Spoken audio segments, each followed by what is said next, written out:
और ब्रेक के बाद बड़ी खबर का रुख कर रहे हैं। कांग्रेस की मेहगांव गोहद विधानसभा सीट को लेकर इस वक्त बैठक चल रही है। पीसीसी चीफ कमलनाथ महत्वपूर्ण बैठक ले रहे हैं। बैठक में स्थानीय नेता भी मौजूद हैं। वहीं उपचुनाव की रणनीति पर मंथन चल रहा है।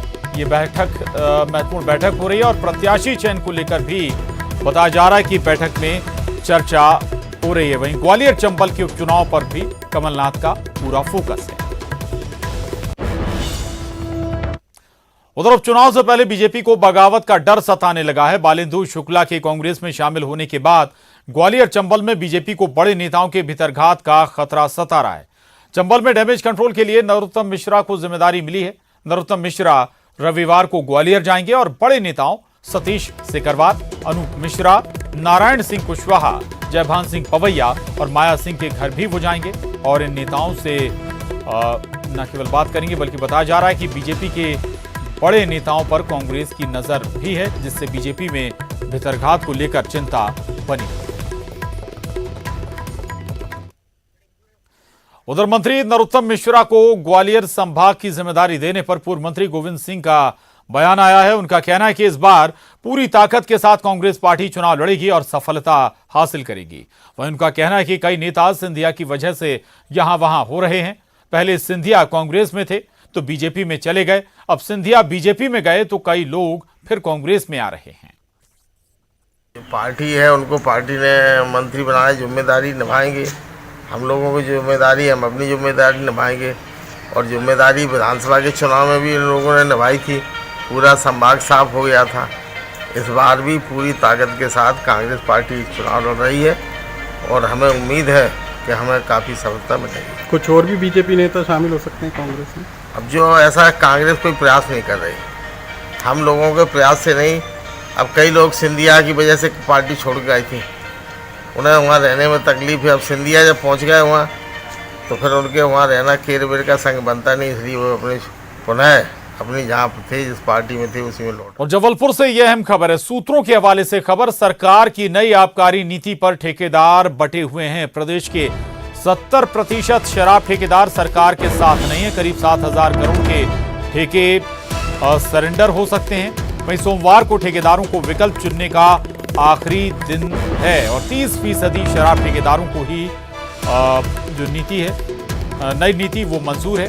वहीं सीहोर, गुना, शिवपुरी के कुछ शराब ठेकेदार सरकार के साथ हैं। हालांकि कुछ छोटे और मुनाफा कमा रहे ठेकेदार भी राजी हैं। कुछ ठेकेदारों ने हाईकोर्ट में शपथ पत्र भी दिए हैं। प्रतीक हमारे साथ जुड़ गए हैं और जानकारी के साथ। प्रतीक, लगभग जो साफ हो रहा है कि ठेकेदार इस पूरे मसले पर जो कोर्ट ने आदेश दिया उस लिहाज से बटे हुए हैं, कुछ सरकार की नीति के साथ भी नजर आ रहे हैं, तो ज्यादातर ठेकेदार इस नीति से सहमत नहीं है। देखिए, बिल्कुल प्रशांत, जो सूत्रों के हवाले से खबर अब तक हम तक पहुंची है, करीब 70% ठेकेदार जो हैं वो सरकार की नई नीति के साथ नहीं है। और जो ये दायरा है करीब 60,000 करोड़ के आबकारी ठेके का है, जो सरेंडर हो सकता है। क्योंकि सोमवार अंतिम दिन है विकल्प चुनने का, तो सोमवार शाम तक स्पष्ट हो जाएगी तस्वीर कि मध्य प्रदेश में कितने ठेकेदार सरकार के साथ थे या नहीं। लेकिन अब तक जो डेटा सूत्रों के हवाले जानकारी मिली है, 70% ठेकेदार जो है सरकार के साथ नहीं है। सिर्फ 30% ठेकेदार ही सरकार के साथ जा सकते हैं। शुक्रिया प्रतीक आपका इस पूरी जानकारी के लिए। और एक और अहम खबर, मंत्री पद की दावेदारी में शामिल बीजेपी विधायक महेंद्र हाडिया फिटनेस को लेकर इन दिनों काफी सजग हैं। 67 साल के हाडिया का वर्जिश करते हुए वीडियो इन दिनों तेजी से वायरल हो रहा है, जिसमें वो कहीं दंड बैठक करते हुए नजर आ रहे हैं तो कहीं रस्सी कूदते दिख रहे हैं। आपको बता दें कि महेंद्र हाडिया शिवराज सरकार में पहले स्वास्थ्य राज्य मंत्री रह चुके हैं और इस बार शिवराज कैबिनेट में मंत्री पद की दौड़ में वो आगे चल रहे हैं।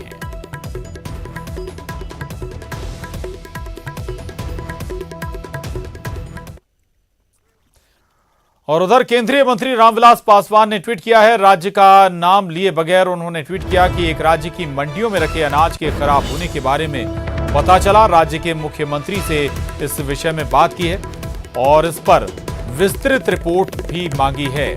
तो रामविलास पासवान ने ट्वीट कर ये कहा है। दरअसल मध्य प्रदेश में हाल ही में बारिश हुई है और उस लिहाज से बड़े पैमाने पर गेहूं भीग गया था। उसी संबंध में ये ट्वीट पासवान का। भोपाल में लंबे समय बाद कोरोना काल में शादी की शहनाई गूंजी। कोरोना संकट को देखते हुए बारातियों से लेकर बैंड बाजा बजाने वालों तक ने सोशल डिस्टेंसिंग का बखूबी पालन किया और मास्क के साथ शादी समारोह में शामिल हुए।